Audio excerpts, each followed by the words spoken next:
hotel lobby, ready to get on the bus and go to the championship game. Feeling pretty good. Thank you, A-Rod. Hi, Cheney. Give us a wave. Coach Flacco. Let it go. Nice job. Twinsies. All right, you guys. We'll see you there. Wish us luck. Is this a video? Good morning, everybody. Here I am on game day, 8 in the morning, and this is part of my routine. First thing I do, I'm from Seattle, I love my coffee. It's not just me. Here I am at Public Domain Coffee across the street from our hotel in downtown Portland, and you're gonna find 8 a.m. the rest of my teammates in here as well. Ooh, there's Megan Rapino. We got a couple of the coaches. Yeah, I think we're ready to play. We got our caffeine. I know the game is still another 12 hours away. I'm excited. This is going to be an awesome match. Kansas City FC, Seattle Reign FC. I really want to show the Portland fans what it's like to hoist the trophy here in their hometown. So coming out, Portland fans, see what it's like to have a trophy here on your field. And Seattle fans, tune in, drive on down. Everybody else, turn on Fox and enjoy the match. I hope we put on a show for all of you. Take care.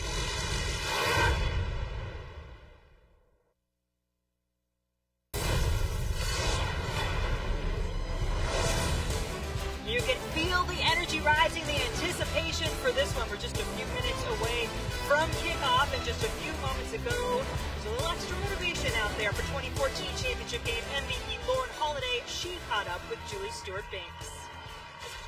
Lauren, it's the NWSL final, but it's also your final club game. You told us yesterday that you expected to feel like it would hit you before the game, kind of like the World Cup final. How does it feel right now? I'm really excited to play. I feel just overwhelmed with emotion right now, and really I just want to enjoy myself. I want to go out there and have fun playing with my teammates for the last time, and obviously we hope to win this. Right, and you're going up against Seattle, a team that you guys beat last year. They have somewhat of a chip on their shoulder, a little bit of revenge factor. How do you beat them and defend your title today? I think today is all about us. If we focus on our game, if we focus on just knocking the ball and doing what we do best and keeping possession, I think that that's going to give us the best chance to win this game. And right now that's all we're focused on is ourselves and going out there and playing the way that we know how to play. Thanks, Lauren. Enjoy those final 90 minutes. Thank you so much. Thank you, Julie. There is a lineup. Holiday, one of 4 U.S. national team players for FC Kansas City. This team lining up the same way they did for their semifinal win over Chicago. Meanwhile, for Seattle, 4 players represented in the best 11. That's the most in the league, including 3-time honoree Jess Fishlock.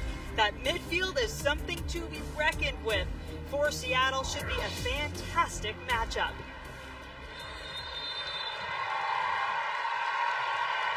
There is Lauren Holiday, MVP in this match a year ago. FC Kansas City wearing the white tops, blue shorts, moving from left to right on your field. Seattle, well, you can't miss them. That bright yellow top, purple shorts.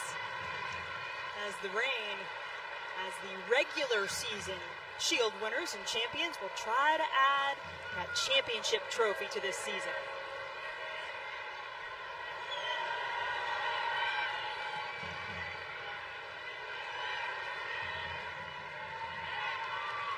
Turnover. Can Seattle and Kim Little move it forward?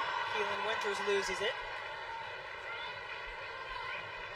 Now Kansas City going the other way is Leanne Brown, wearing number 13 now, formerly Leanne Robinson. As of a week ago, she got married right back for Kansas City. Kendra, give us a couple of things to look for in this match. Well, it was interesting going to training yesterday and talking to both of them. Want to impose their will on the opponent, but how about Kansas City? Do not lose Little. Speaking of Kim Little, you cannot lose track of where she is on the field at all time. And as for Seattle, they need to press high, win the ball high in the opponent's defensive third of the field. And if they can do that, they can turn around and get on the attack quickly. We have the 2 coaches who have owned the Coach of the Year awards in this league in its existence. Latko Andonovski, 2013 NWSL Coach of the Year for Kansas City, a team that's made the playoffs every year, the only team to do that. And Laura Harvey, now a 2-time NWSL Coach of the Year after leading her team to just a fantastic season. 13 wins, 4 draws, 3 losses to take first place. highest scoring team in the league by a pretty good margin. That was Megan Rapinoe. Well, you really got the feel from both of these teams, the amount of respect that they have for each other, the coaching staff. It trickles all the way down from the top because they understand this is a beautiful game that both of them play. They play very possession style, and it's really just about imposing your will and making mistakes and capitalizing on it. The opponent has to capitalize on those mistakes to get a win here today. There is Holiday. She said the play loves to move through her. Her teammates look for her. She tries to direct it. She tries to find Heather O'Reilly streaking down that sideline. O'Reilly uses her speed to get there. Stephanie Cox stopped her initially, but O'Reilly able to get the service into the box. Seattle looking for Merritt Mathias, the lone front runner in their 4-2-3-1 formation.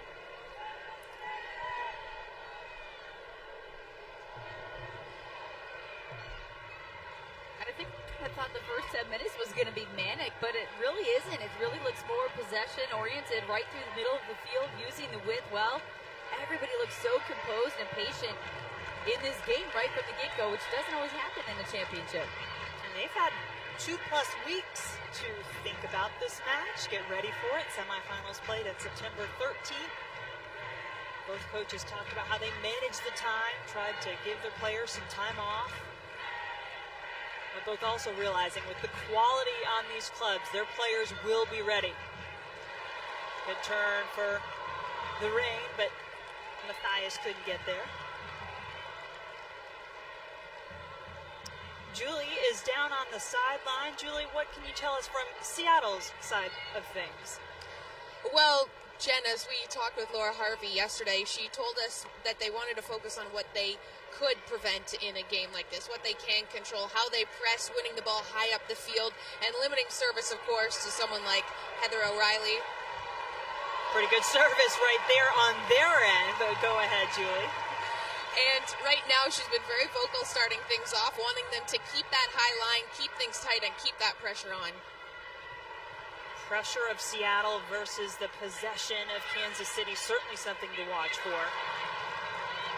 Heather O'Reilly could not get past 2 defenders. Now Rapinoe. Long switch of the field, maybe a little too ambitious. Maybe a little ambitious, but Rapinoe cut back in and take a look for her teammates. Not a single player checking to the ball in the middle of the field. She didn't have a whole lot of options there besides trying to switch that field or maybe play it down the line for Mathias.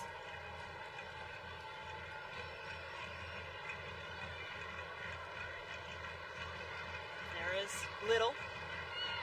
Kim Little, the NWSL MVP a year ago. Led the team in scoring again this year. Lays that ball on the ground. Becky Sauerbrunn opts to handle it herself.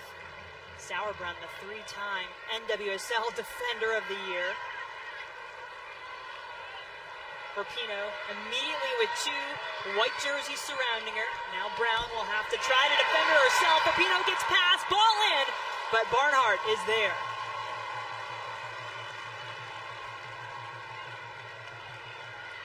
Let's talk for a moment, too, Nicole Barnhart. What a fantastic season yet again. A quiet warrior, as her teammates call her. Led the league in shutouts all 3 years. O'Reilly looked to the sideline for a moment, so did not see that ball come back to her.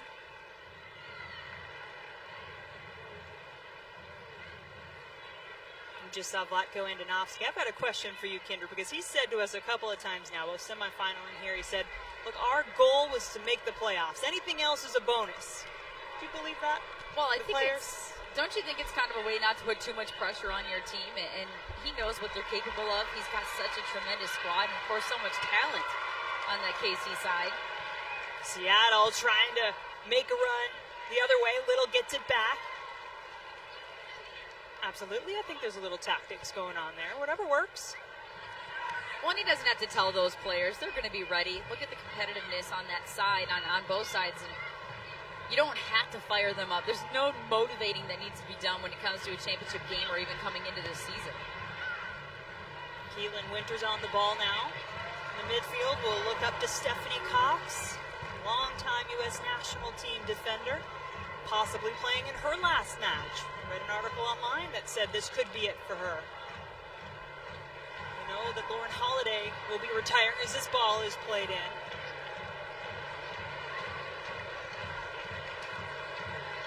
I wonder about the emotions of those two. Lock, what a turn.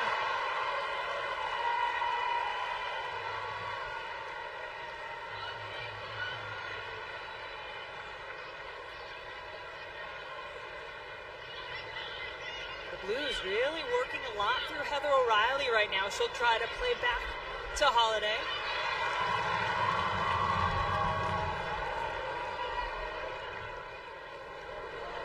With the 6 U.S. players on the field between these two teams, you wonder which of those will have the bragging rights of having both won a World Cup and an NWSL title in the same year. 4 U.S. players for Kansas City, 2 for Seattle, and Hope Solo and Megan Rapinoe.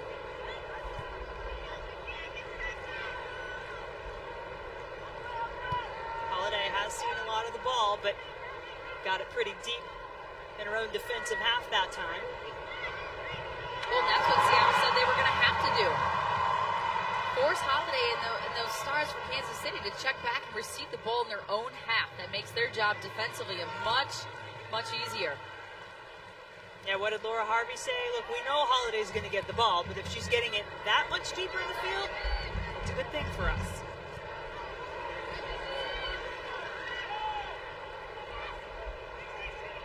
FC Kansas City, the best defense in the league this season, just 20 goals allowed, 9 shutouts. Also had a shutout in the semifinals. Long ball up ahead for O'Reilly, little off. But you can see the idea there from Timrak. That's coming all the way from the left wing position, trying to find her partner in crime, O'Reilly, on the right flank. So I like the idea. I like the through ball, trying to slice something through the middle. Amy Rodriguez attracts so much attention defensively when she's up high. She sucks that defender in, and it leaves a lot of space for Heather O'Reilly on this wing. As well she should. Amy Rodriguez with both goals in the championship a year ago. Holiday set her up for both of them, so Holiday was the MVP.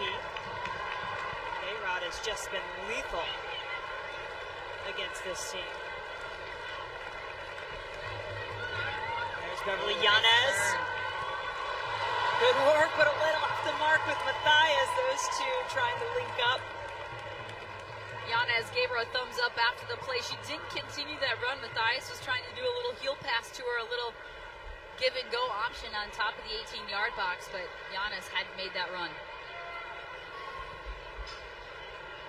Seattle certainly happy to have Beverly Yanez back in the lineup. Although she was pretty effective off the bench in the semifinal, and she came in the 71st minute and scored on her first touch, game's first goal. Had been out with a hip strain. Seattle trying to get it up to Rapinoe. Brown touched it. Rapinoe saying it's a pass back, has her hands in the air. Does she have a case? I think she does have a case. I mean, your keeper is clearly coming off of her line. You've got your back facing her and intentionally touching the ball towards your goalkeeper. That wasn't an accidental tap there with the foot. I can see Rapinoe's argument. I'm right there with you. I'm actually a little surprised Barnhart picks it up, knowing how smart she is back there and how good she is with her feet, taking that chance that the referee may blow the whistle there. Let's see if we can get a better look at it. Here's that through ball, and you can see Rapinoe tried to come out wide. Now, there it looked like she tried to make a defensive play, and it ended up just going back to her goalkeeper. You probably could have gone either way on that call. Like she was going to take a touch, and then Barnhart was already coming off her line and ends up picking it up. Rapinoe really aggressive in these first few minutes.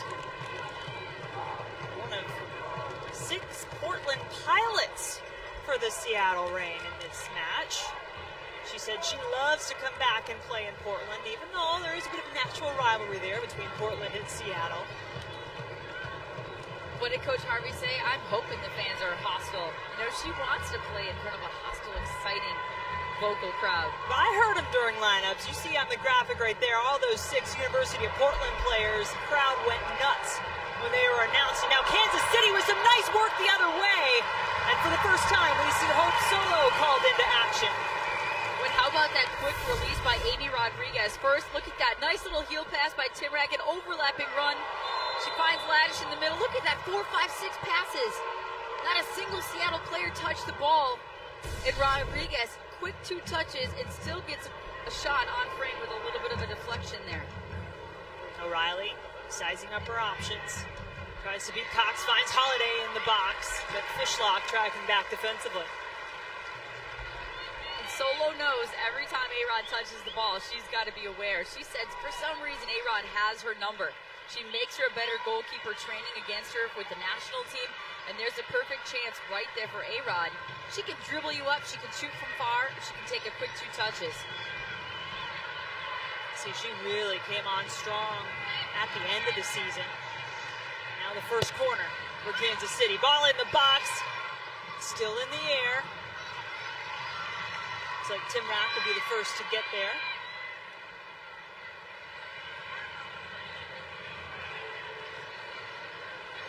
Back to Holiday. Look at the space out here. She sends it right in the box. Hope Solo comes out and snacks it out of the air. A little testy with the national team teammates. But hey-oh, as she's known, stay out of her way. Holiday with so much space on that right flank. So Hope Solo comes off her line with authority, catches it, does a little spin. It was like a Dancing with the Stars move or something back in her day, and hangs onto the ball the whole time there. I like how you worked that in.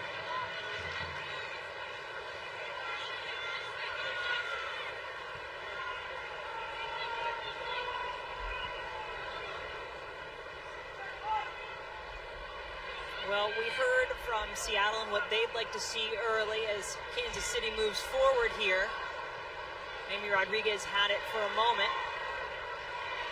Let's hear from Julie Stewart-Banks about what Vlatko Andonovski would like to see early.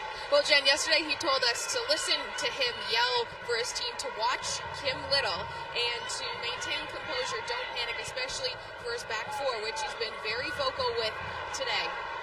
Now charging is his team going forward. Rodriguez with a rocket, but wide. And going back to Julie real quick, I mean, specifically, Vlatko talked to us a little bit as we take a look at this replay. I mean, Amy Rodriguez picks out that upper 90, and she knows exactly where she's trying to go to that with that ball, but Vlatko told us it's not just about composure on the ball, it's off the ball. And speaking of Kim Little, we said, how are you going to defend? How are you going to keep track of her all the time? She's so tricky with her movements off the ball, and she just slips out of coverage. Chance for Seattle now. That's Matthias. A couple of really good partnerships to watch for both of these teams. You saw Holiday and Rodriguez for Kansas City a few moments ago, and then Kim Little and Jess Fishlock. Fishlock from Wales, Little from Scotland. These two, in the words of their coach, can be devastating to another team. There is Little on the ball. She's going to send it right in. Matthias heads it away. Hoping perhaps for someone to be a little closer than Rapinoe was, but Rapinoe does eventually get to it. Well, now Rapinoe on the right flank. We've got Stephanie Cox on his left back position. So a little bit of movement right now with Seattle, maybe moving some players around, switching things up. These players will tell you there is a bit of a revenge factor because a lot of them, we spoke with Jess Fishlock in particular, said, you know what, we didn't really get it last year. So we were so proud to win the Shield. I mean, that's consistent play that's won you the Shield. She said we didn't really get what it meant to come in and win the championship. We didn't really get it until we lost it. Now they know. Well, and to be honest, those foreign players are still trying to figure it out. Because where they come from, it is a matter of consistency. Who's the best over time? But in the United States, as we so often see, a rare turnover there. Black Hawks coming out of the back. But it is about consistency over time and over the season, but also who can win in the big moments when it really counts in that final game. Now is Fishlock and Little working together. Now out to Rapinoe, as you noted, on that right wing. Oh, what a ball. Finds Little. has it deflected and out for a corner. And there's another great example. How do you lose Kim Little? How do you lose one of the best players on the opposite team because of her movement? She makes a slicing run, gets behind that back line. Rapinoe, nobody knows what Rapinoe's going to do. Is she going to cut it inside? Is she going to take a shot? Or is she going to send it down the line for a teammate? And that's what she did there. I think Vlatko's yelling right about now. Absolutely. I bet both these coaches, as much as they like to say, hey, we let our team do their thing on the field, they are so passionate on the sidelines. Service in, directed right toward Barnhart. And Julie, you're down there. What do you say? Is some yelling going on? Yeah, as you're just saying, Jen, Vlatko has been very vocal this entire first half. He's been wanting his back four to keep their shape, for Leanne Brown to stay wide, and he wants them to all be better on 1v1, closing the gaps, pressuring Seattle when they have possession, and being quicker on the counter. Great stuff. Thank you, Julie. Holiday. Rapinoe seemingly everywhere. Was there for defensive purposes. She's still trying to help defend Brown as she cuts it in. Brown left-footed. Ouch. Slammed right into Winters.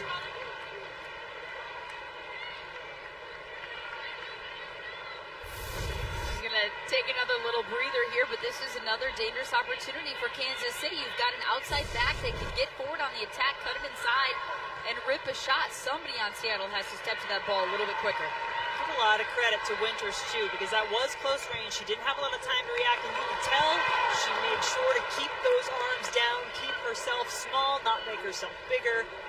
As they say, it was one of those things the referee looks for to potentially award a handball.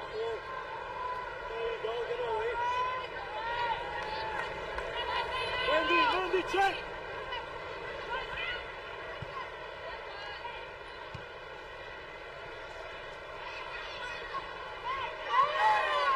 Mandy Laddish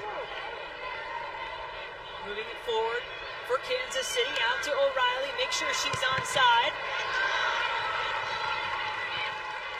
Finds Holiday. Back to O'Reilly. Winters quickly closed that gap. Megan Rapinoe has Kim Little making a far side run. She finds her. There is Kim Little, takes the shot. And the save by Barnhart.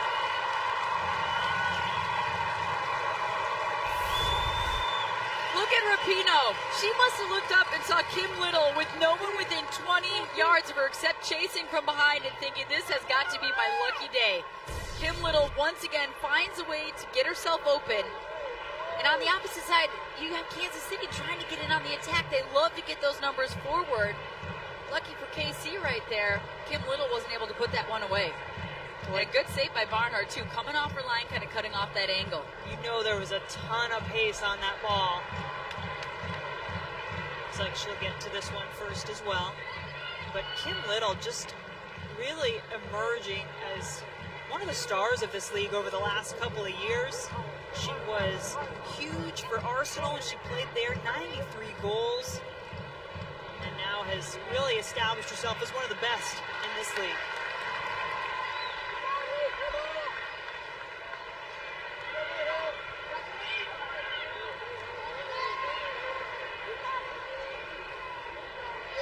It's Merritt Mathias, number 9. Looks like she's shifted back a little bit. We've seen Seattle play around with their formation some this season. Mathias, remember, started the match as the 1 in that 4-2-3-1 formation. There she is, touching the ball out wide, tries to get it back. Little makes her way in there.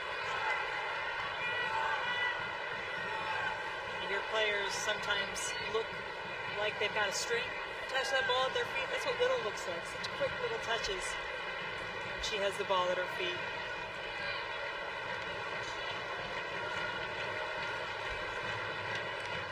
Seattle being patient here. We've got a real flat back line for Kansas City. They know when to drop off, when the run comes through, but right now Seattle trying to pick their moments, and a turnover right there is an easy counter here if KC can get it out. Marquino breaks that up initially.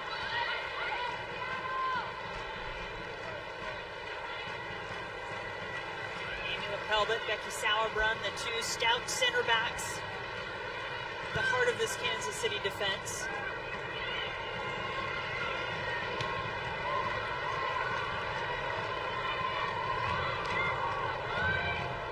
Pinota, Fishlock, holds off Holiday and O'Reilly.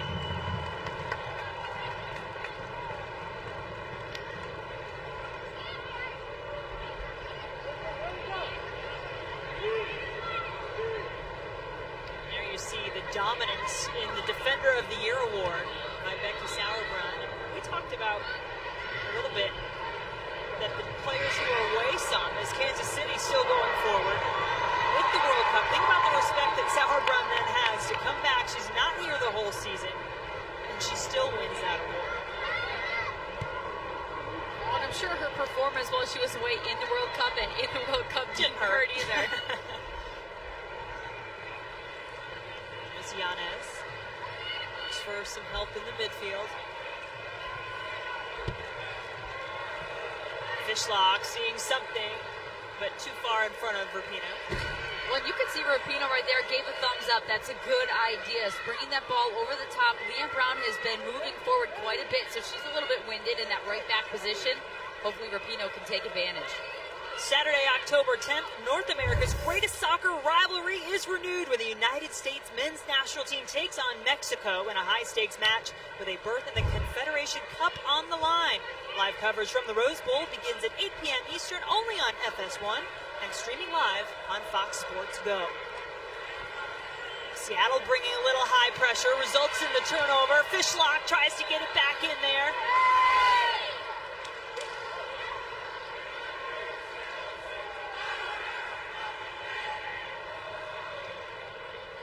Rachel Corsi, Scottish international, plays it forward for Matthias.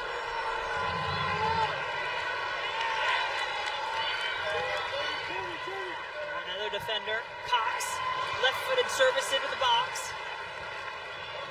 A lot of numbers up right now for Seattle. Rapinoe, uncharacteristically, loses the ball. Well, you can see she wanted to take a little bit longer of a touch there, that last touch to get by the defender to serve it in, but maybe a bit too much. A bit heavy on that one, but right there, Seattle really putting the pressure on, not allowing Kansas City to get out cleanly with possession. It's really kind of saved by this goal kick here. Remember that graphic that we showed you before this match started last year in the championship. Seattle outshot Kansas City 14-5.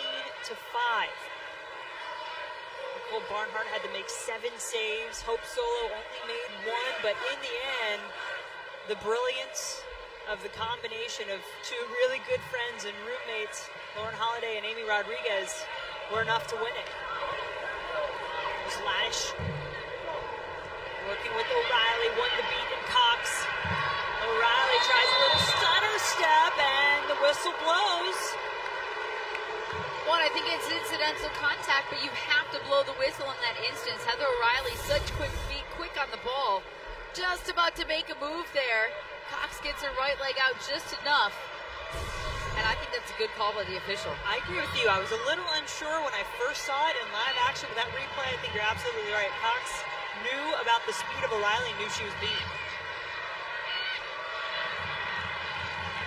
Now Lauren Holiday will take the free kick.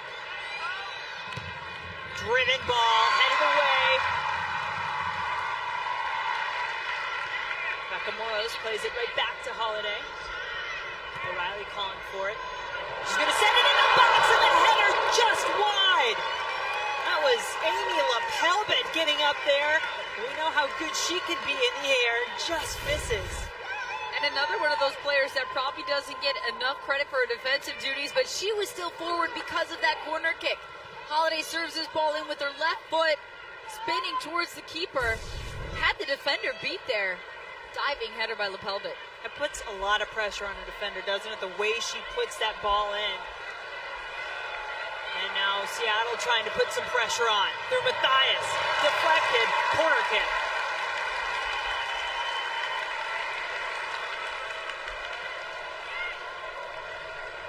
Amy LaPelbit has played every minute of the season for FC Kansas City.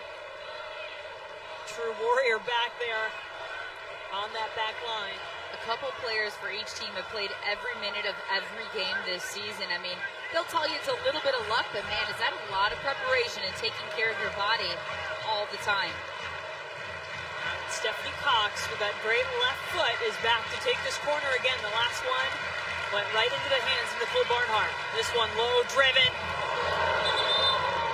Seattle wanting another shot at it. Looks like they're going to get it. Well, at the end of training yesterday, Seattle spent a very good portion of the practice working on corner kicks offensively and defensively. Coach Harvey said, look, we haven't seen the full squad for Kansas City and played against them since April. So both sides, offensively and defensively, working on some tactics here. There it is, sent in. Keelan Winters got up and got to it, but sends it over the crossbar. Hope Solo had a blog on her website this week where she really went into some pretty good detail about every single one of her teammates and called Keelan Winters the unsung hero of this team.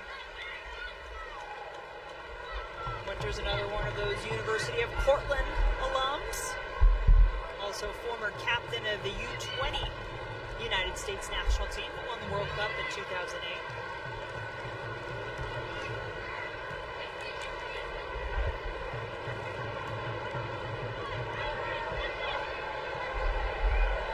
Ladish finds some space on the left side with Moros. Moros looking for Timrak. Timrak, nice move in the box, sends it in. Barnes got to it initially. It falls to Amy Rodriguez.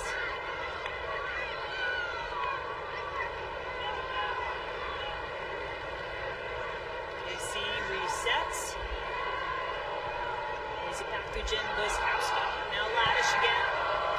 It's Leanne Brown who's come up. Saw her take a great shot earlier, and this time just gets shouldered off the ball by Rapinoe.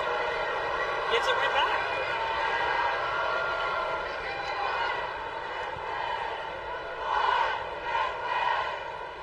Sauerbrunn pushing up. You hear the crowd here at Providence Park. Portland led the league this year in attendance, just fantastic support. A big collision right there. It's like everybody back to their feet. Kendall Fletcher was the last to get up for Seattle. Who's not quite out of danger yet. Rachel Corsi plays it back to Fletcher.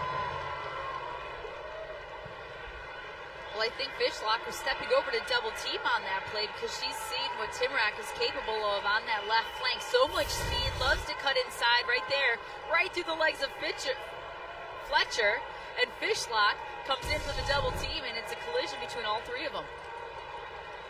And Timrak told us what she loves and what she's good at is her creativity. She doesn't like to be held down. She doesn't like strict rules, and Andonovski allows her that creativity to cut inside, take players one-on-one, and as long as she gets back to her spot and does her defensive thing, Andonovski's okay with it. And Fishlock showed you what she thinks of that. Exactly. Having none of it. Yeah, keep cutting inside and you'll see a hard tackle waiting for you.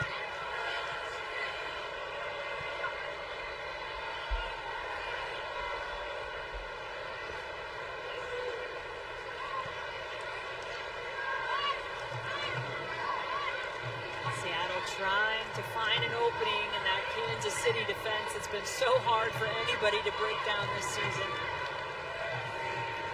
Left-footed ball in the box, but easily scooped up by Barnhart.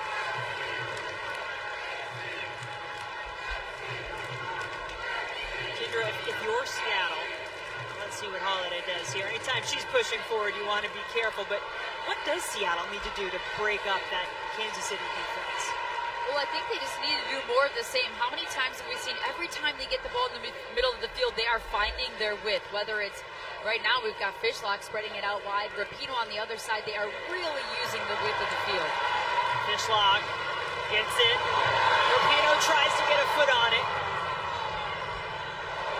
Yanez still fighting for the ball for Seattle.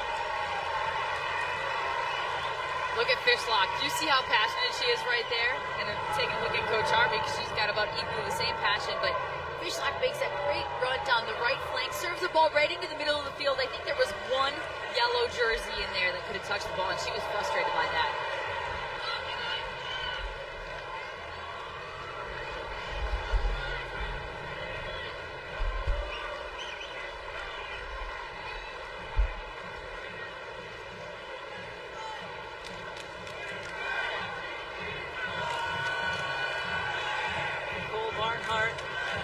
Longtime backup goalkeeper for the United States national team, 10 years.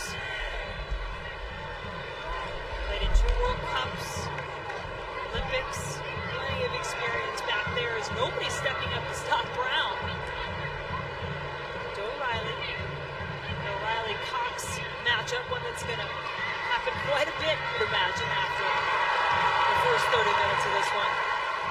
I'll repeat on it. Most creative players in the game, sends it out to the right side, back to Winters.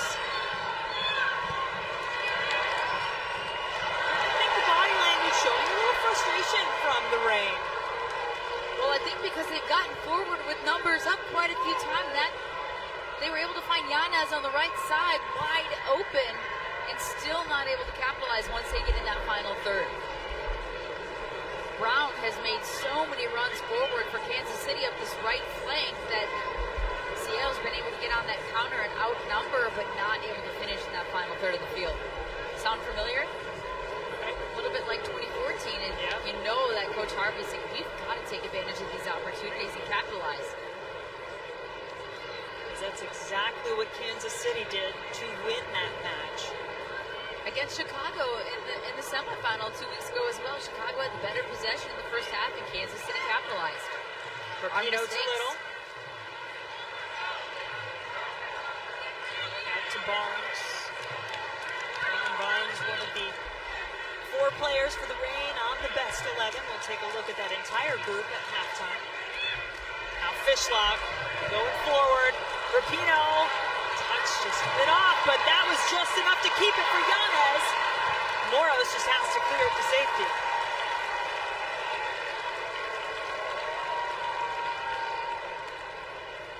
It's been a bit of a breakout year, really, for Beverly Yanez.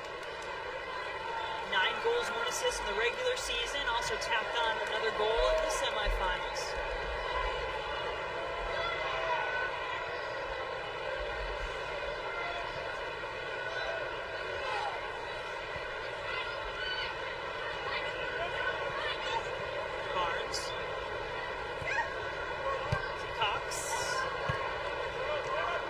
Turn the other way on that one.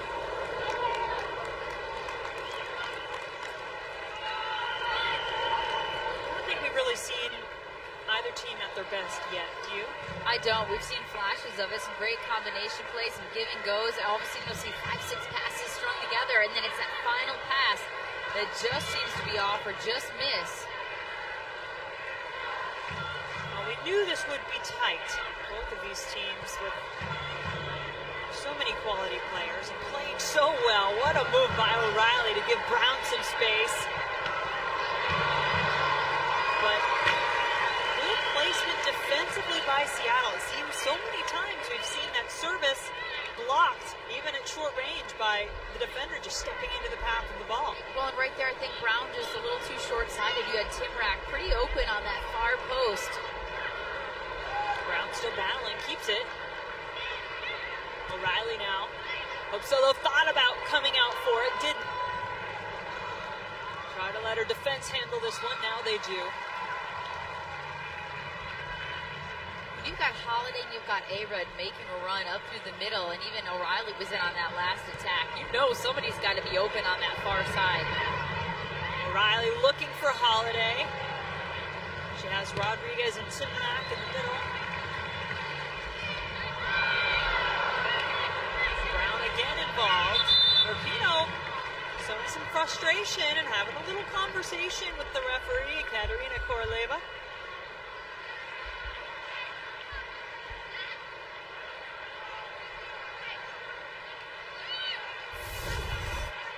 And Rapinoe coming back on the defense here. I'm not exactly sure what Rapinoe was really upset by there. Maybe she thought it was a cleats up tackle or somebody slid in funny, but she was coming back pretty late. Wiskowski wins it back for Kansas City to Timrak. Looks like she's just pulled down by Winters, not right in front of the referee. Doesn't look like there will be any additional penalties here. Well, this is a clear, easy call for the referee to make. Just kind of body slams her with the forearm. I rewatched the final from last year, and I saw a little bit of that as well a couple times. Keelan Winters, a very strong physical body in there when she needs to be, but you've got to be careful. This is a really dangerous opportunity, a good spot for Kansas City to take advantage of a dead ball situation. It was a physical matchup last year in 2014. A lot of whistles, but if you ask the players, they like to play. They like to have a physical game as long as it's clean. So Holiday has another great look at a free kick as Hope Solo sets her defense. There is the shot, deflected and over. Holiday perhaps going for a handball. Well, it looked like Rapinoe. She had her arms on her chest, right, close to her body, protecting herself, but as she jumped up in the wall with her arms on her chest, it did hit her arms. But that's a tricky one because her arms are in the spot they're supposed to be, right? Covering your chest, protecting yourself. Elbow. But you're right, she did put her elbows away from her body a little bit as she jumped. Corner kick coming from Holiday. Look at the smile. We're not doing anything in here. Clean things up in there. Yeah. Let's try to. Holiday.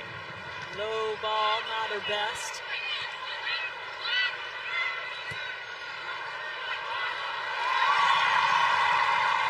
Solo will try to quickly restart this one. Puts it just a little bit out of the reach of Fishlock, who stays down on the ground.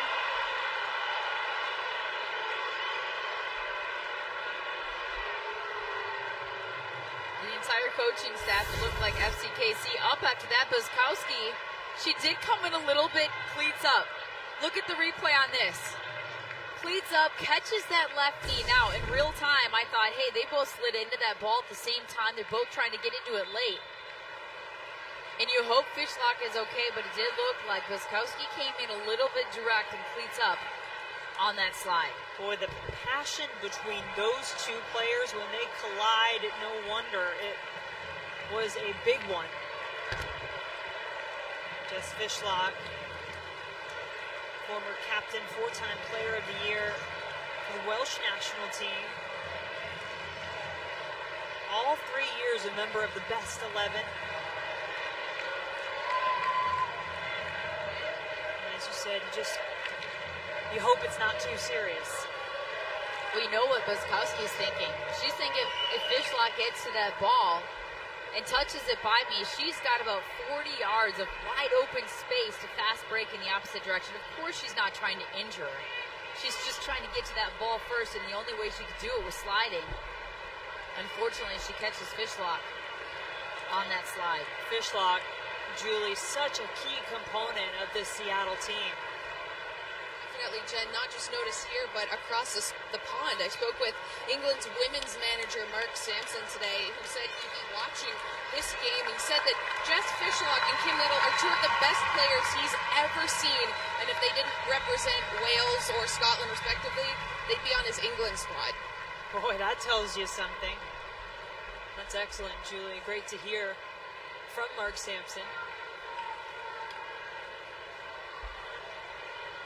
Fishlock trying to walk this one off. She'll head to the sideline, temporarily at least.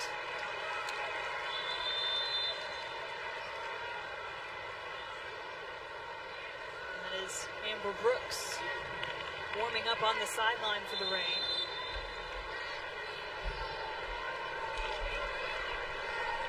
Still scoreless with under 5 minutes to play in the first half of this NWSL Championship, along with Kindred St. Aubin and Julie Stewart-Binks. I'm Jen Hildreth.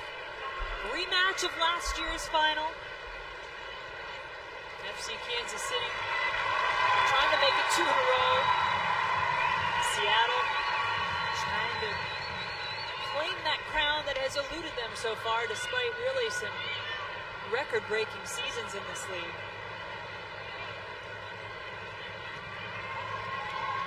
Cox.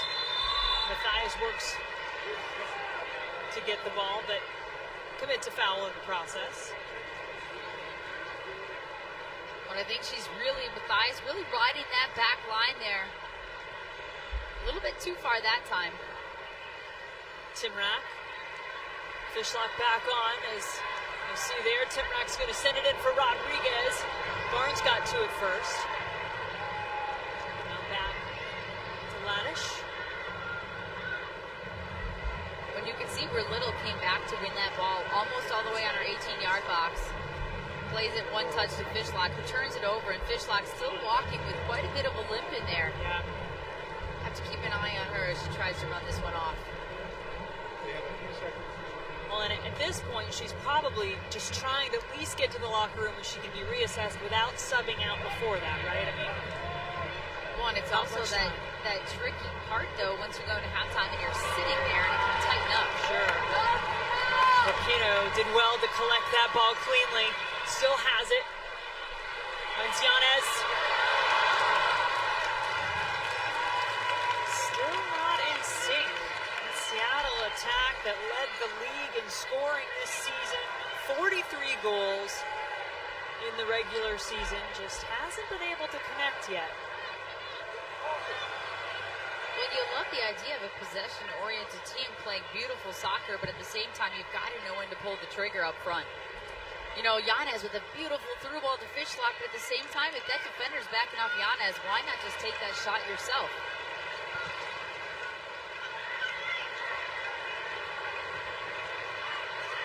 Little. First touch let her down, but she gets back to it.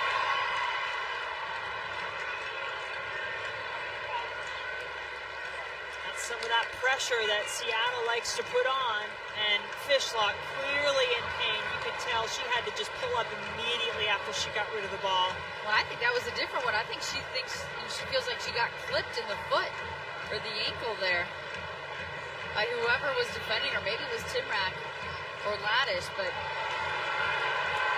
moved by Yanez, but good help from Sauerbrunn.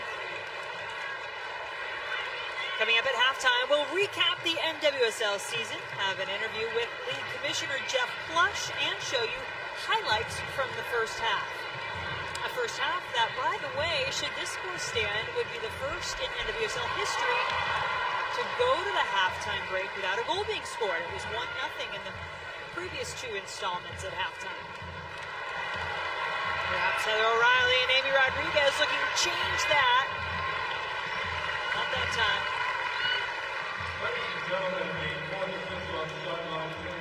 2 minutes of stoppage time added to this first half.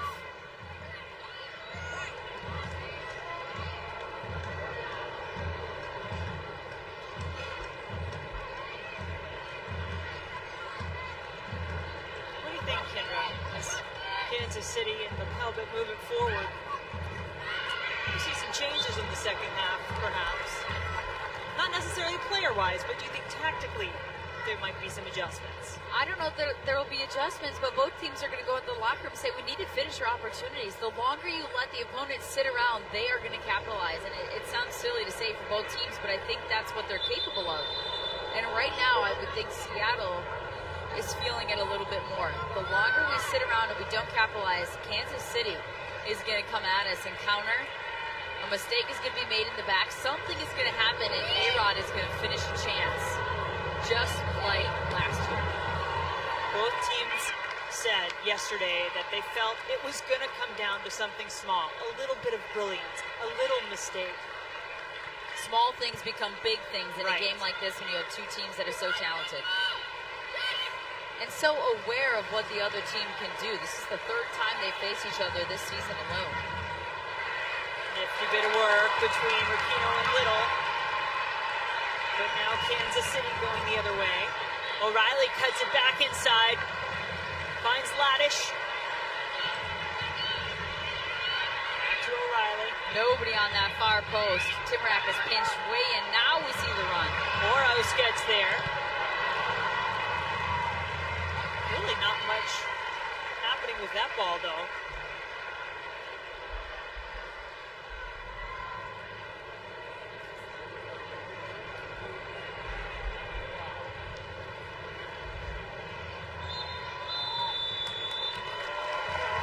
So 0-0 is the score as we head to the break. Kendra, we thought it would be tight and be close, and so far it certainly has been. Nobody breaking through yet.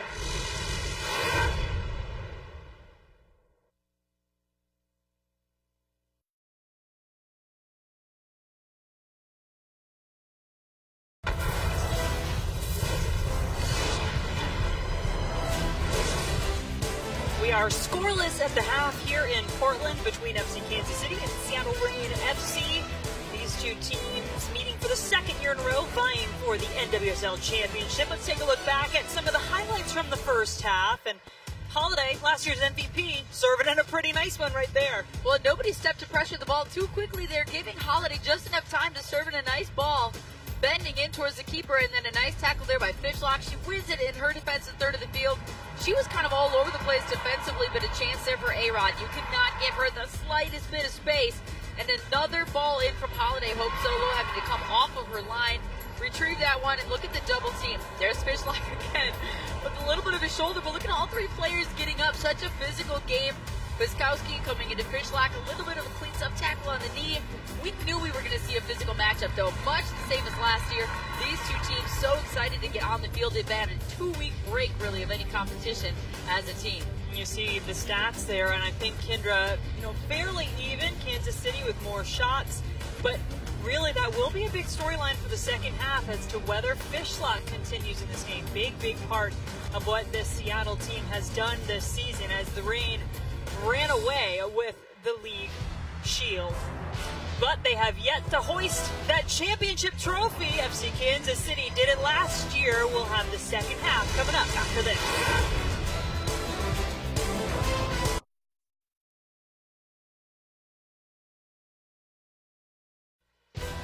On a gorgeous night in Portland, we are scoreless after the first 45 minutes of play in the 2015 NWSL Championship. We'll see which of these teams finds a way to break through in the second half.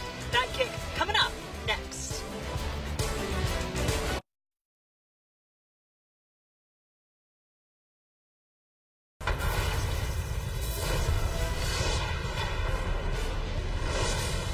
Just moments away from the second half kick. Let's get it down to Julie Stewart-Binks, who had a chance to talk with Zlatko Andonovski from Kansas City.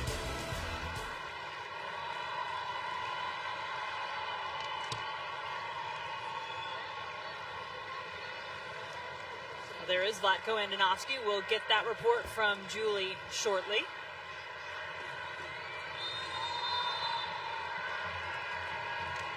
Fishlock still in the game for Seattle. That's a good sign if you're a Reign fan.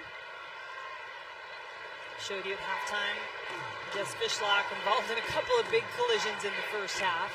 And it's always hard at halftime because, yes, you can get reevaluated, maybe get a little bit of a treatment, but we also know it's easy to tighten up your muscles, whatever it is. You want to try to keep moving if you're able to, instead of just sitting there letting things tighten up.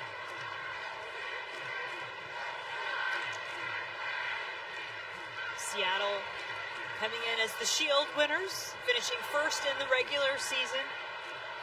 And both of these teams played really well down the stretch of the season. Seattle on a 9-match unbeaten streak coming into this match that includes 8 wins in that stretch, and it's a 7-game unbeaten stretch for Kansas City.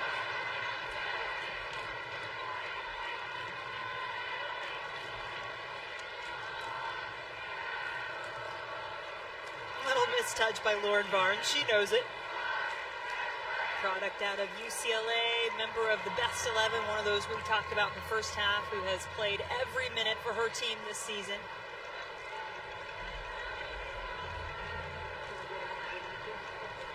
Timrak with a tricky little backheel touch, and I'm hearing that we have Julie Stewart-Binks. Julie, you down there now? Yeah, I'm sorry about that, Jen.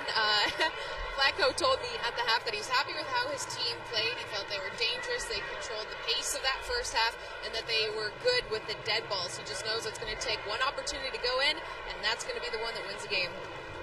Well said. That's what you've been saying, Kendra, that it's so tight between these two teams that it really could be that one chance to finish your opportunity that is the difference. And Kansas City has had a couple of nice set pieces. I was going to say, that's twice now that right here in front of us on that sideline, the Seattle players thought the ball had gone out of bounds. The first time it did not get called, that time it did. See, so both teams have found ways to come back and win when tied. I shouldn't say come back, but to win in the second half when needed. Seattle's done it a bit more.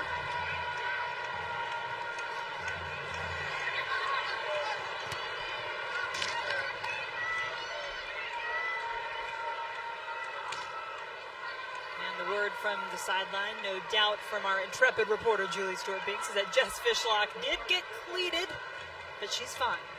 Maybe has a little souvenir to show from the championship. I think there's another one she'd rather get, though.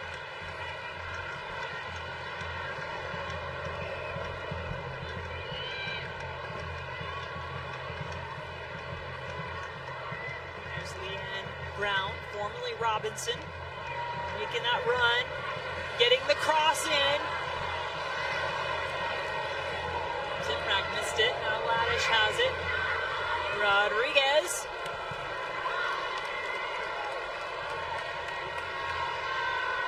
Rapino, deft touch to find Winters. There's Kim Little. Keep your eyes on both number 8s in this match. Kim Little for Seattle, Amy Rodriguez for Kansas City.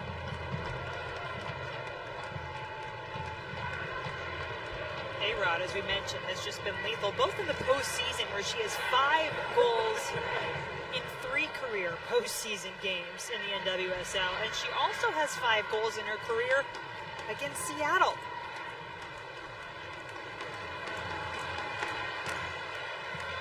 Well, and what did Hope say to us? Why is Amy Rodriguez so tricky? She has a floppy ankle. I wrote that down. When she said that, I kind of was like, what? I don't understand what that means. But when she explained it, it was perfect. You don't know. Is she going to chip you? Or is she going to rocket one right at you and pick a corner? She has this floppy ankle when she takes these shots, and you don't know what she's going to do. Hey, fellas, in the truck, can we work that into A-Rod's bio, please? Yeah, I think that would be a nice touch. She of the floppy ankle. And she meant it as a compliment. Yes, yeah, absolutely. Normally, you hear a soccer term that you've got a floppy ankle when you're taking a shot. It's not usually a real positive thing, but for A-Rod, it absolutely is the way she does that. Kim Little showing off some of her own skills, but off the mark on the final ball. It's Kendall Fletcher, number 13, who had it, lost it. Holiday to Timrak. Erica Timrak, former Florida Gator. Switches the field nicely for O'Reilly. O'Reilly keeps it low on the ground. And gobbled up by Solo. And that's a perfect example right there of what they are trying to do offensively. Get out quick, keep the ball, and they switch the fields once again. The wings are so wide open. Really, for both of these teams throughout this match, they are trying to use the entire field and use that space. Turnover in the middle of the field. Rodriguez has it. She had 2 goals in last year's final. Still has it. Now the shot. But right at Solon.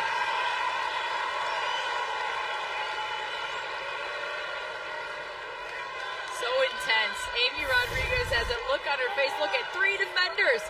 Nobody knows what she's going to do with the ball. She has these great little touches. Keeps it in front of her. Doesn't get enough on that shot. So good in tight spaces. Matthias can't beat 2 defenders, but does keep possession for the Reign. 5 goals in 4 matches down the stretch when it gets into the postseason for A-Rod.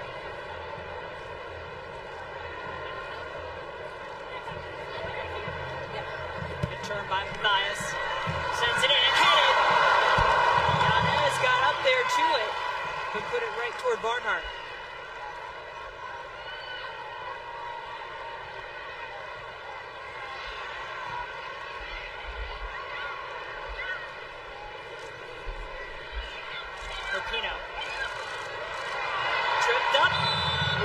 zone.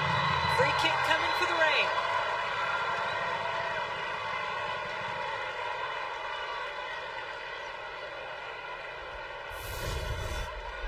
Look at Rapinoe, just so good on the ball. 2 little quick touches, and maybe she didn't get touched too much there for the foul, but she's a smart player. She knows her opportunities. She touched it inside, cut it back on top of the box. Goes down, and another dangerous dead ball here for Seattle. Let's see if they can take advantage of this opportunity. Straight on. As a goalkeeper, Jen, is this easier or more difficult? Well, that wall, for one thing, is right in front of you. You have to wonder, look at the 2 players there too, Kendra. You know the bend that Rapinoe can put on the ball, but it's Little who takes another deflection. This time, though, it's going to be a goal kick. And you can tell right away she's not happy about it, and she takes another kick there, but launches that one over the crossbar.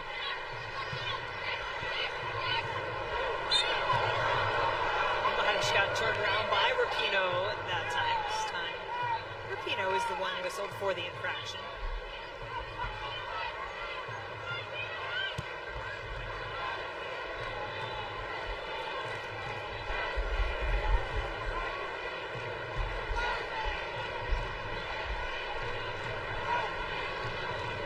No surprise to see FC Kansas City pitching a shutout so far.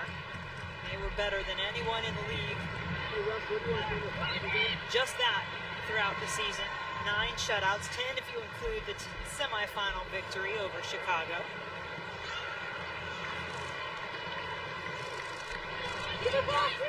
And these 2 teams, by the way, split their 2 regular season meetings, each of them winning at home. Rapinoe turning, finds Yanez, but the flag is up. Just a half a step offside, I think, on Yanez on that one. Again, Seattle riding that back line and trying to take advantage of that opportunities. MLS Soccer Sunday, sponsored by Audi, returns this week with a doubleheader here on FS1 starting at 7 p.m. Eastern as the Colorado Rapids try to spoil the playoff hopes of Real Salt Lake, followed by a showdown of elite Western Conference rivals as the Seattle Sounders battle the LA Galaxy. And look who's in the stands. We've got John Strong with his wife, Nicole. You know the man loves soccer. He calls an awful lot of it in the MLS. I didn't know we were going to be graced with the presence of celebrity in the stands. Hey, absolutely. This is a place to be tonight. I mean, this is such a fantastic soccer town. Portland not getting to see their home team Thorns play in this championship, but still plenty of fans on hand here for what they knew would be a great matchup. Guzkowski plays it out to Brown. She'll just keep going forward. Ball takes what could be a dangerous bounce. Another one by Fishlock. An awkward touch there. It'll be a throw-in for Kansas City.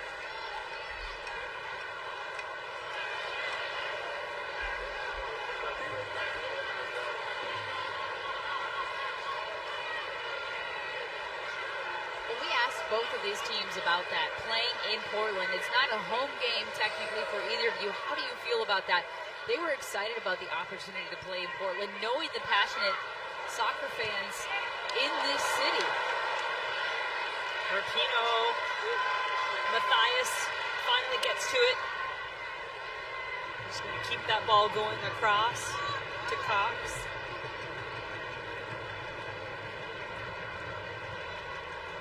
Read an article that said Stephanie Cox, one of 5 moms in this league. There's a big foul there right in front of our referee on Little.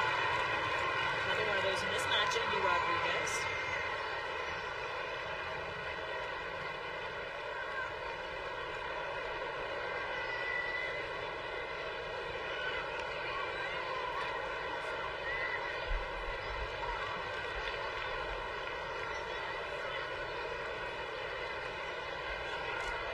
Trying to find Rapinoe and does.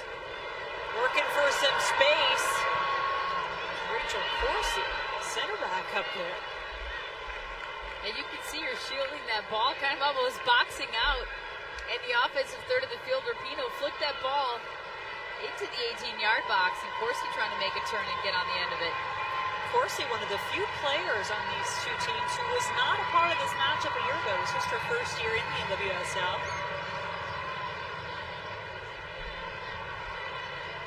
And really, the personnel for both teams fairly similar.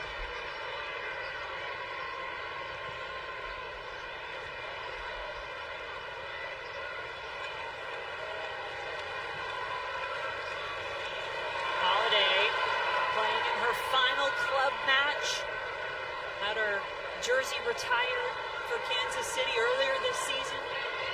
Will be done internationally after the victory tour for the United States.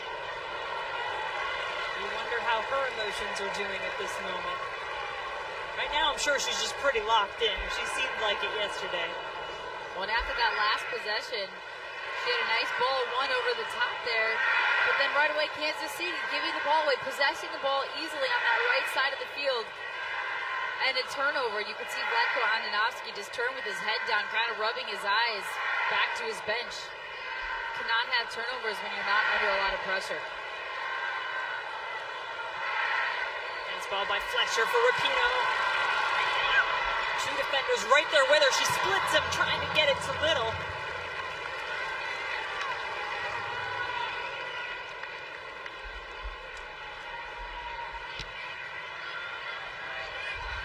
Had a goal and an assist in the semifinal win over Washington. Little snuck that ball in there too, but right at the pelvic.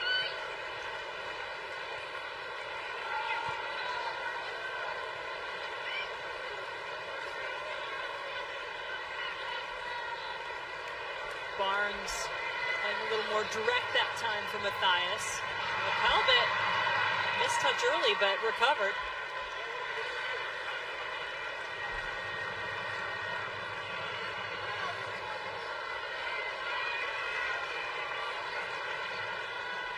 You can see the rain numbers just closing in that corner, but now Brown gets it out of there. Of course, she sends it right to Fishlock.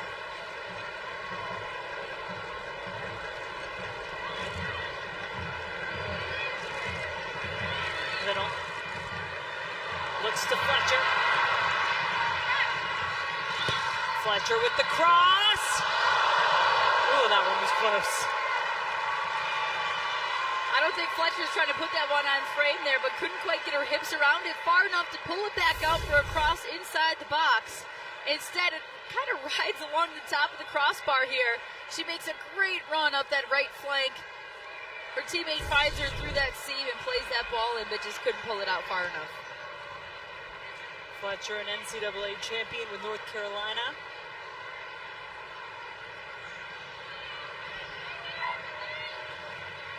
Was a center back last year, a member of the best 11, and Fletcher moved outside to right back, so it allowed her to get up into the attack that time, and named to the second 11. Well, and both these teams have backs that can attack, but at the same time, you've got so many defensive responsibilities with this Kansas City offense coming at you and vice versa. It's hard to pick your moments to go forward. Sauerbrunn getting in on the attack. She doesn't go forward very often. I guess if nobody's going to stop her, she'll keep it going. Now Timrak. Oh, dangerous touch off the foot of Fishlock. Moros.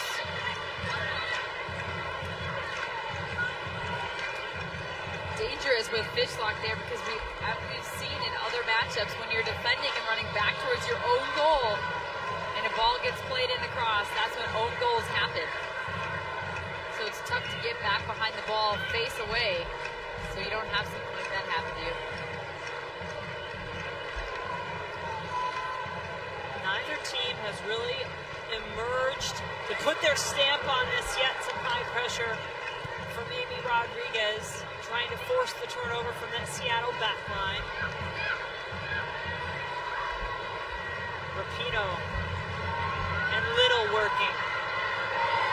Little with Boskowski right on her. Like she might have been holding her arm a little bit. No whistle. Now Holiday coming very deep in the field to collect the ball.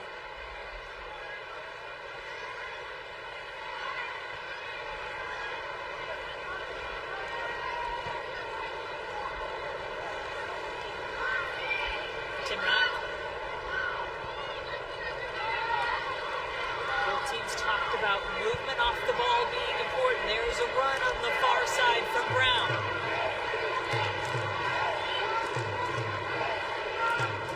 Brown keeps it. Gladish has it. Had it blocked by Fishlock.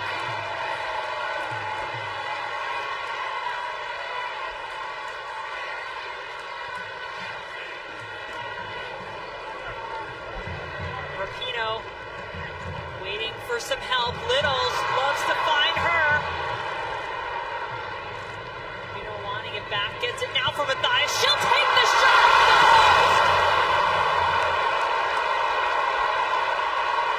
That's what I'm talking about. Take a shot. I mean, how about that run from Megan Rapinoe? Great passing by Seattle, building up, pass, but sometimes you pass too much, and she saw an opening there and just ripped one off that left post. Rapinoe with 5 goals, 5 assists, and 10 matches played during the regular season.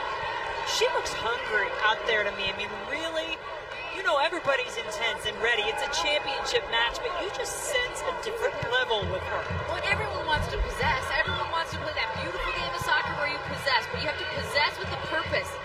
Take advantage of those opportunities and take some shots. Could this be one here for Kim Little? That touch too far out in front of her. Holiday. I mean, Rapinoe was standing still when she took that hit. It wasn't like she took a step and ran onto it. It was basically dead at her feet, standing there, and she just struck that ball. But it was almost like she saw that shot in her mind. She was waiting for that ball to come back to her, too. She was ready. Nobody was around her defensively. And nobody stepped when she got it. She doesn't need much of a window. She doesn't. Many defenders have become aware, both internationally and at the club level. Look at this. Great passing by Seattle. Again, combination play in small spaces. That ball was rolling back to her. It's like that drill you do in warm-ups where you pass it back and someone hits it one time as they're rolling at you. And what a strike.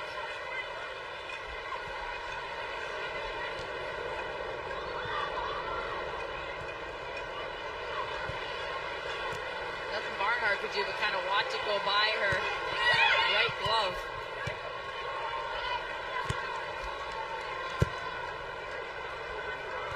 Fletcher tries to get it to Little, 5-3. Little did well to get up as high as she could, but couldn't quite win the ball. With Biskowski on her back, that doesn't help either. No. Another one of those unsung heroes for one of these teams. Playing every minute of every game, really holding down the fort there in the middle for Kansas City from a defensive standpoint. And let's just go ahead and throw out only player to have started all 66 games of the NWSL regular season. That's the Iron Woman, Jen Biskowski. Rapinoe came in with some authority on that tackle.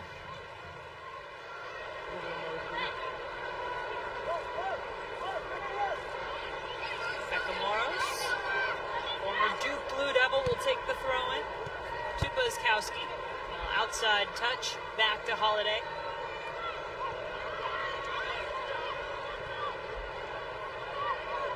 Lapelbin.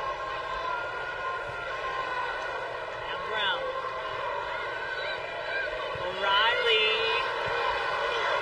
Chippy little touch in there, but handled by Fletcher.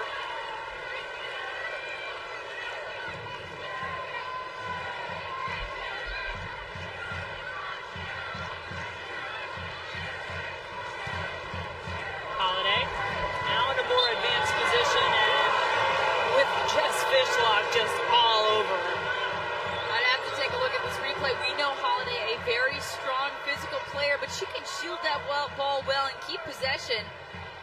Fishlock trying to take it away from her deep in her own defensive third of the field. And Holiday gets whistled.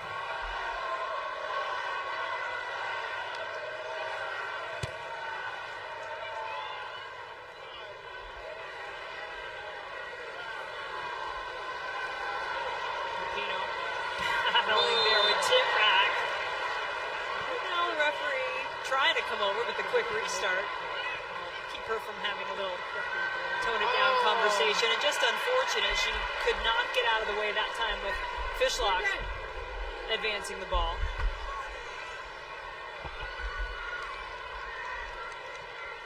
that's tough right there. I mean, you've got Timrak trying to dribble out of trouble. They're out of pressure at midfield. And Moros, her left back, came so uptight, close on her. That would have been her outlet. That would have been her pass to get out of pressure, but the defender was too close to her. Yeah, good point.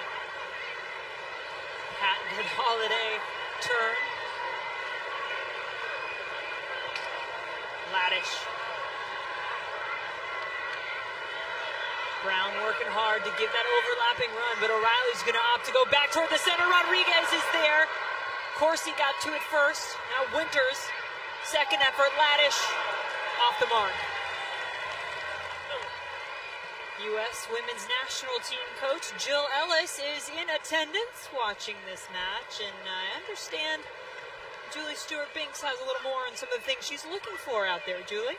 Well, Jen, I had a chance to speak with Jill yesterday. She told me she's here to support the league, of course, but to constantly evaluate talent.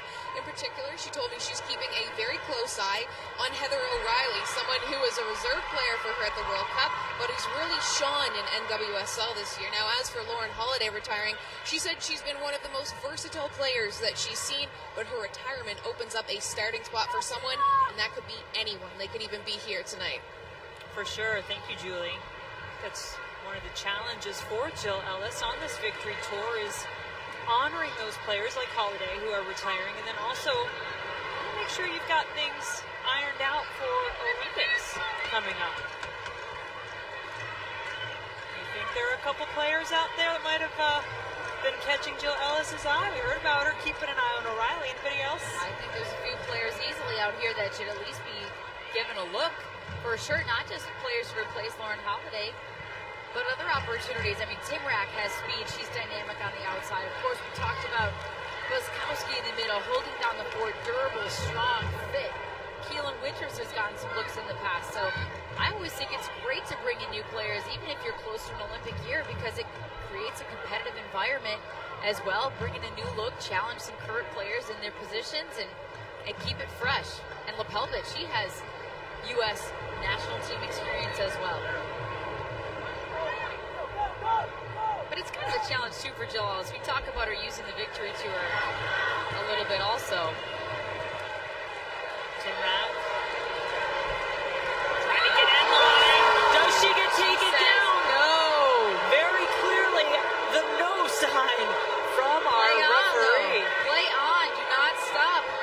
Amy Rodriguez right over there to pick the ball up.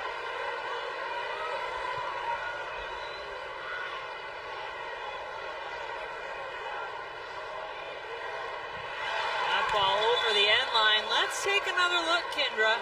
I thought on real time here, looked like a little bit of a clumsy play there by Fletcher, maybe taking her. Oh, clearly, clearly clips her ankles from behind as she's trying to recover. Right there. How is that not a foul? Inside the box. I'm with you. I think that absolutely should have been a penalty kick for FC Kansas City. Fletcher was trying to recover defensively, clearly gets her feet tangled inside Timrak's, who had beaten her with some speed. She's the most foul player in the league, and you can see why with that speed. And that was not one of those where you're fouled outside the box and you fall inside of it. Right, she was inside the box, had her defender beat, and that should have been a penalty kick. And by the way, that ball was passed back to Hope Solo. She was over getting a drink of water. Luckily, no danger. She gets back out there in time. Wow. You know, it's interesting. Kansas City has not made a penalty kick all season. Now, it's a different story for Seattle. They've had 4 chances from the penalty spot, all taken by Kim Little. She made 3 of them. But I think absolutely a missed chance for one on that play for Kansas City.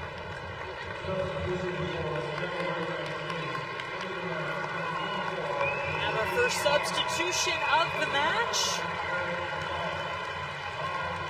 Seattle is going to bring in the Danish international, Katrine Vi. Adds some pace up there to that front line, doesn't she? She does, just a different look. I mean, Matthias has pace, she has strength, but I think a good set of fresh legs in there, something a little bit more dynamic up top. Just change it up. Keep Kansas City honest on defense. Vi started the semifinal match against Washington.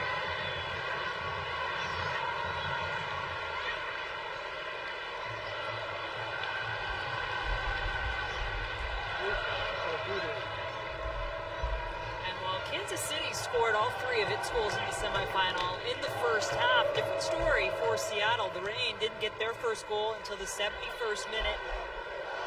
Got 2 goals from substitutions, the third from this lady right here, Rapinoe. Now Little.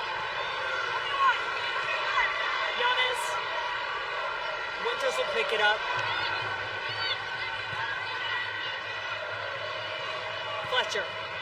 Ball in the box. No, had a couple of options there, both Vi and Rapinoe, but nobody got to it. Well, just unlucky Vi. It goes right over the top of her head. Rapinoe couldn't even really see that ball coming. Hit her right in the chest. Quick counter the other way for Kansas City. Holiday switches the field for Timrak.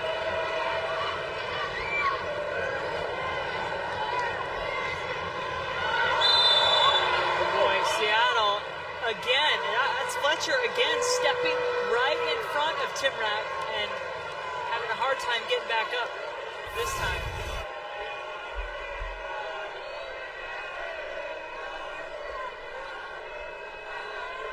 I mean, that's a tough one because once again, Fletcher, as she's trying to recover defensively, but Timrak has so much speed. She steps in front, so she does her job there, but then she kind of slows down and puts her arms out. Well, and that's the second time in the last few minutes now that Fletcher has been beat in the box. And she's, I don't know whether it's positioning or just like you said, the speed of a player like Timrak. But you wonder if that may have Laura Harvey looking at her bench. Well, maybe not at her bench, but maybe swapping sides or making a change somehow defensively. But we also know Timrak likes to cut inside. She can switch to the other side. So even if you make a defensive change on one side of the field, Timrak is the type of player that will find an opportunity somewhere else and find someone to beat. And I'm not sure what happened to Fletcher on this play. That time she got back in position. She got back in front of Timrak. Tried to slow her down.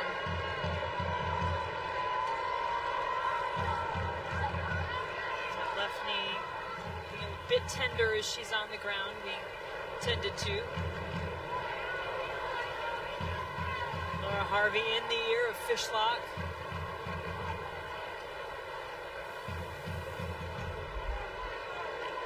Still scoreless in this championship match, and as Kendall Fletcher is just now crawling off the field. We'll take another look at the play that got her there. And you can see Fletcher trying to force her, keep her inside, keep her to the end line, use that end line as an extra defender, and as she stepped in front and shielded the ball, went to the ground.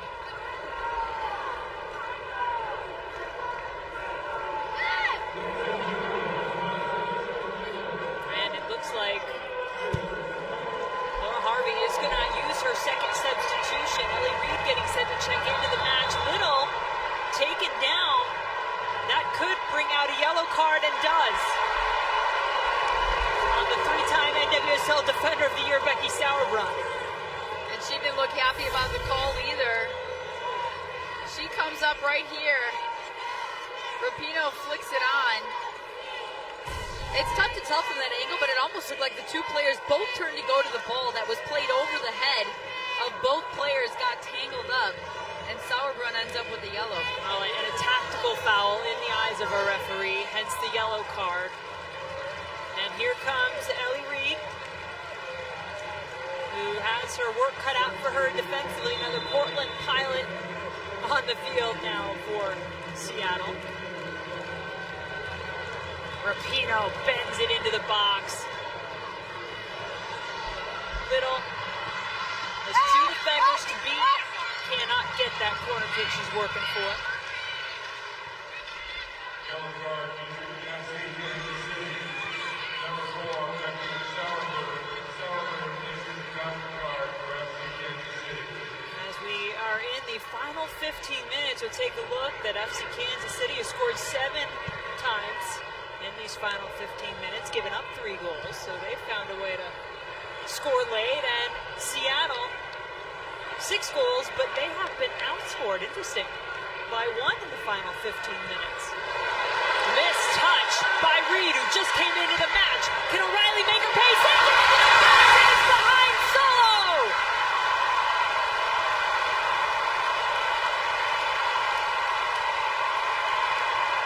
Amy Rodriguez does it again for FC Kansas City.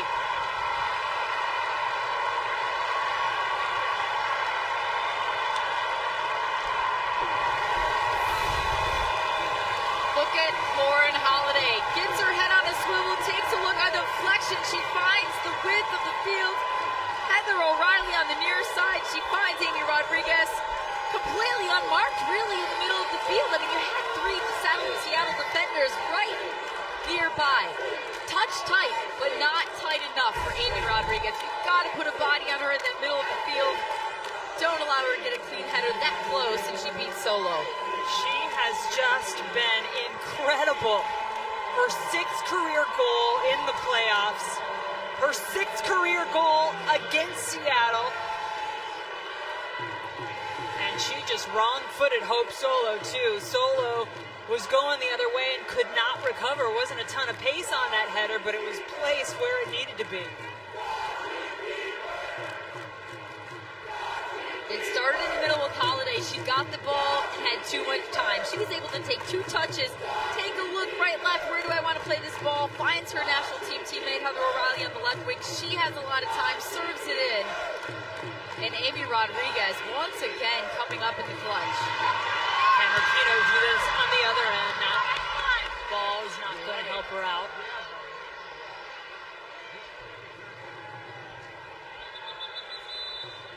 Amy Rodriguez in the 78th minute, breaking through in this match. It's like another 45 minutes. 3 Seattle jerseys right there, but not close enough. And you can see the concern on the face of Amy Rodriguez for good reason. That is Lauren Holiday down on the ground. Holiday playing in her final club match. And it looks like Erica Timrak is coming over to Vlatko Andonovski to fill him in on whatever she may have been seeing or hearing out there on the field. And he's quickly getting more trainers out to Holiday.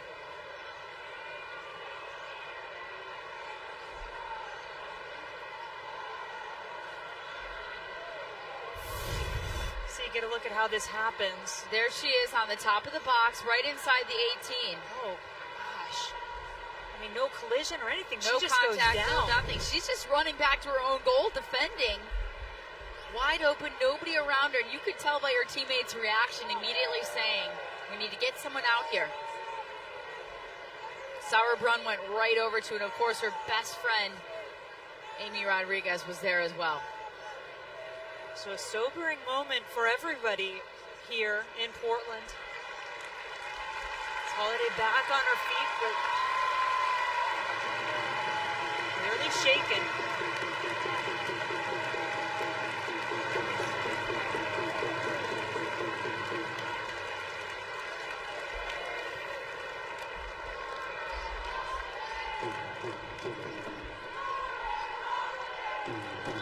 Julie, you can give us a little insight here, perhaps, on Holiday?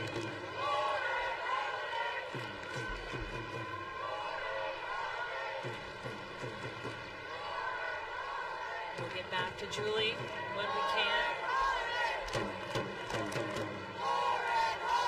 Crowd chanting Lauren Holiday. But right now, FC Kansas City, a goal up but a man down with Holiday off the field.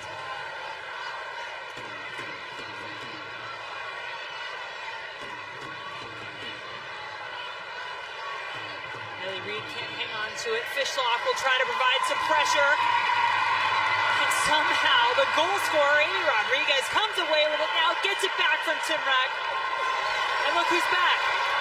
Holiday came back on the field at full speed right there. So,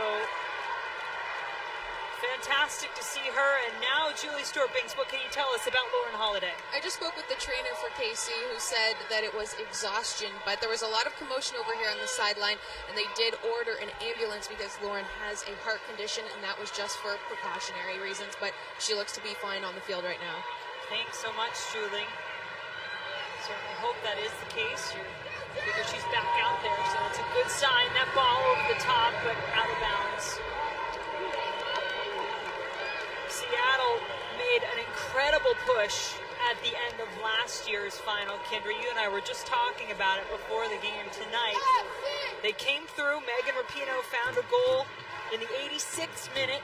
Now you will see the intensity ramp up a bit for the Reign here. Well, I'm sure it's a little bit of deja vu for the Reign, knowing that they need, again, late game heroics. They did have it a bit in last year's final, but too little too late. Sometimes you can't wait till that final 5, 7, 10 minutes to have that sense of urgency, but Seattle's been putting the pressure on all night long, just not taking advantage of some of their opportunities.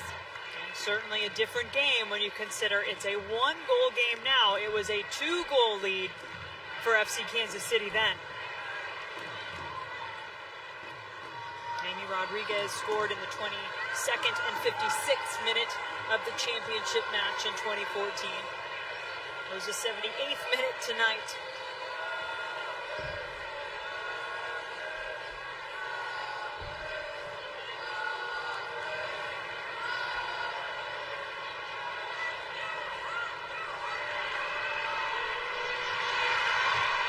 Seattle still with the ball. That was Rapinoe. And she'll earn her team a corner.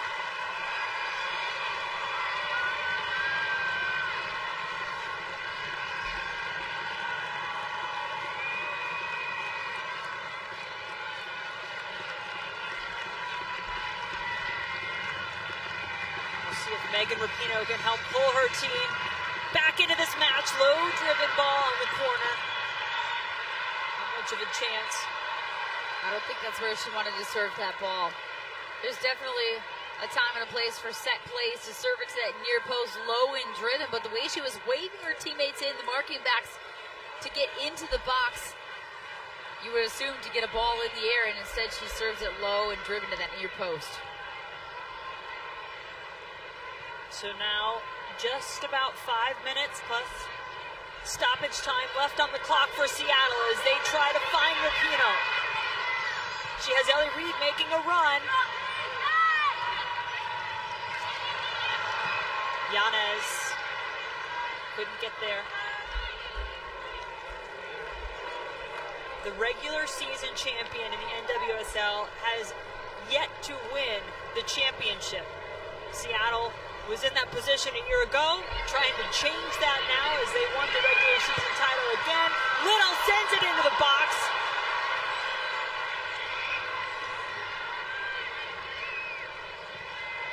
Ball sent right back into Fishlock. Winters can't get there. Hope Solo way out of her goal. The back line of defense at center field for Seattle.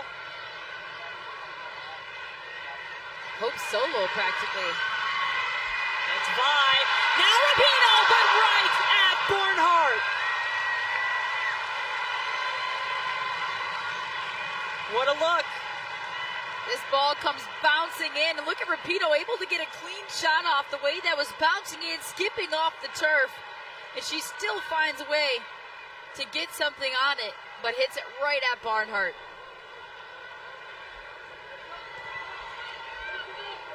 Golden opportunity, though, for Seattle, who will continue to press. Sauerbrunn to Rodriguez. That's good defensive positioning right there. Like Corsi in the back. Rapinoe.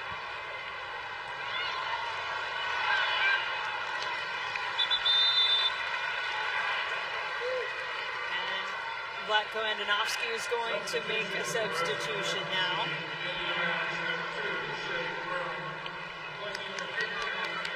That is Shea Groom. the rookie out of Texas A&M coming in. And Julie, you've got something on Shea? Yeah, I've been listening to the coaches yelling at her. They said, play smart, intelligently, absolutely no fouls, and go get us 2. All right. So that's the advice. To the player voted Rookie of the Year by her teammates on her team, Shea Groom. And now, another corner kick, and it'll be Stephanie Cox to come over and take it. And you can see clearly everybody on Seattle getting inside the 18-yard box. Hope Solo halfway to the opponent's goal. Cox's left-footed service, far post, punched out of danger by Barnhart. That hand seemed to come out of nowhere and get that ball. Well, I think it was Rachel Corsi was on that back post. Barnhart timing her jump perfectly. Gets just enough of a fingertip on it. She did have a teammate in front of her as well, but good job by Barnhart to get up. And then here is the last chance by Megan Rapinoe. Had to break out of that because Seattle was charging forward again. Didn't want you to miss any action. It did get broken up. Tell you what, it's tough to work a replay right now because Seattle really pressing, wanting that championship that has eluded them.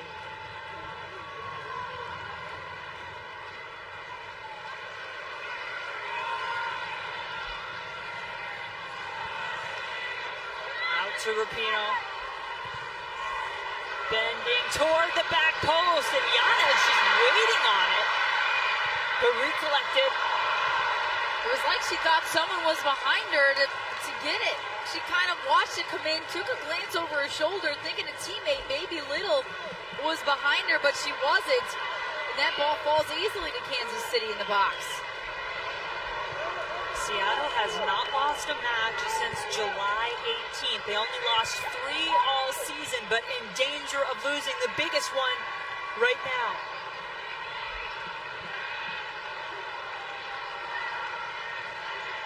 Coach Harvey said it wouldn't be a failure if they didn't win the final, but it sure would be a disappointment, and she did not want that feeling again like last season. She hasn't even watched the whole final from last year.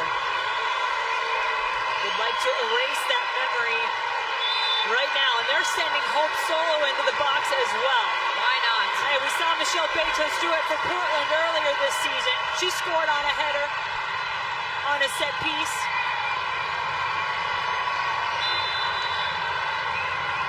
Rapinoe's ball going toward the back post. And 5 minutes of stoppage time added. That's a pretty good amount if you're Seattle. Coach Harvey, just a big smile on her face, I bet, if she saw that 5 go up on the board. That is a lot of time for Seattle to take advantage of an opportunity here. Well, she smiled and at the same time said, hey, Hope, can you go back at least kind of toward the goal a little bit? Little. No whistle. The referee was right there. Says play on. FC Kansas City trying to hold on to this lead. The offside flag goes up. In the short history of the NWSL, no team has ever gone back-to-back as champions. Although it is somewhat fitting, should FC Kansas City pull off that feat, the only team to make it to the playoffs all 3 years.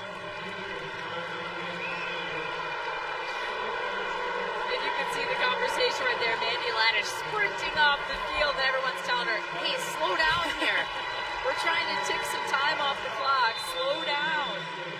Yael Averbuch, former North Carolina Tar Heel in her first year with FC Kansas City. Also with some national team experience.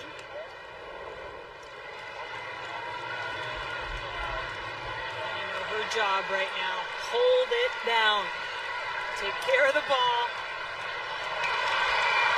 Seattle trying to make something happen through Reed, into the middle of the field toward Fishlock.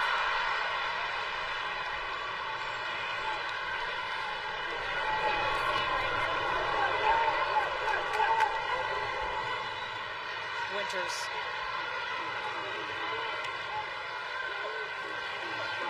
Ellie Reed.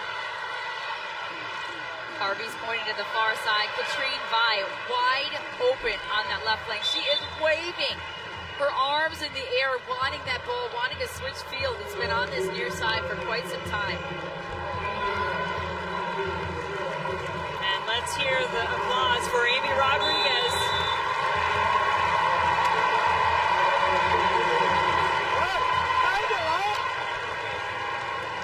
What an incredible presence she has been in the postseason.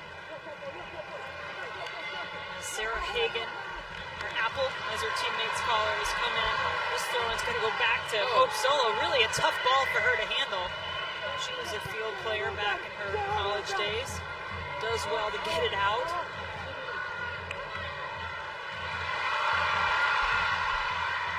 Vi could not get it around the defense of LaPelbit.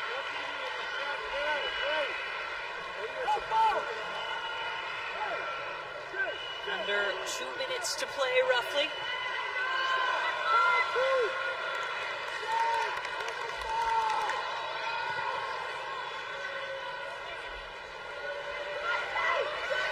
Solo again. Be her own sweeper keeper on that ball. Looked like a handball. Play on. Jinx.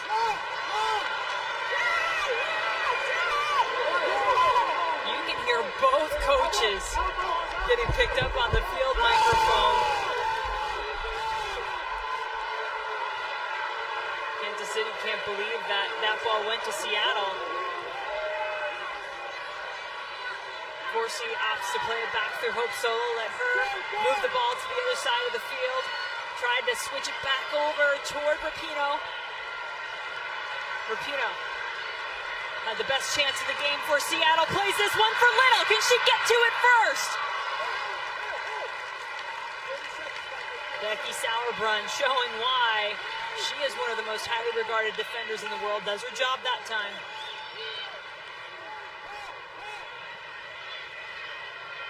That clock, the enemy for the rain right now.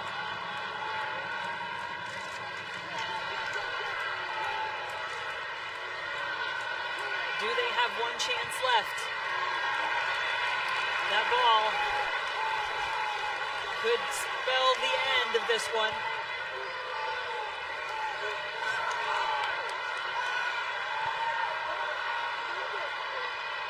Perhaps a chance for Little if she can get there. She doesn't. Referee looks at her watch, and that's it. FC Kansas City has defended their title.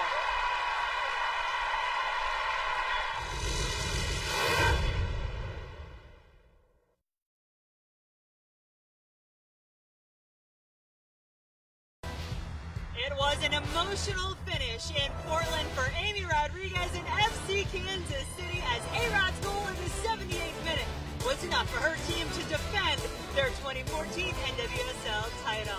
Jen Hildreth along with Kendra D. St. Aubin, and look, we didn't get a goal until the 78th minute, but what did you think of this match? I thought it was a great match. I thought we saw two incredibly competitive teams playing a beautiful game of soccer with possession, just trying to basically outwill their opponent and capitalize on a mistake. And this ball came to Heather O'Reilly from Lauren Holiday and finished off by Rodriguez. No big surprise there. Look at Holiday. Too much time and space. She's able to find her teammate out on the left wing. Again, too much time and space, and then who's in the middle on the 6 waiting for that ball? And a nice little header slips it past Hope Solo. Just enough to get Hope Solo wrong-footed, going the wrong direction on the goal, and then one more time a look at it. The game winner, the championship winner from Amy Rodriguez as FC Kansas City 2015 NWSL champion.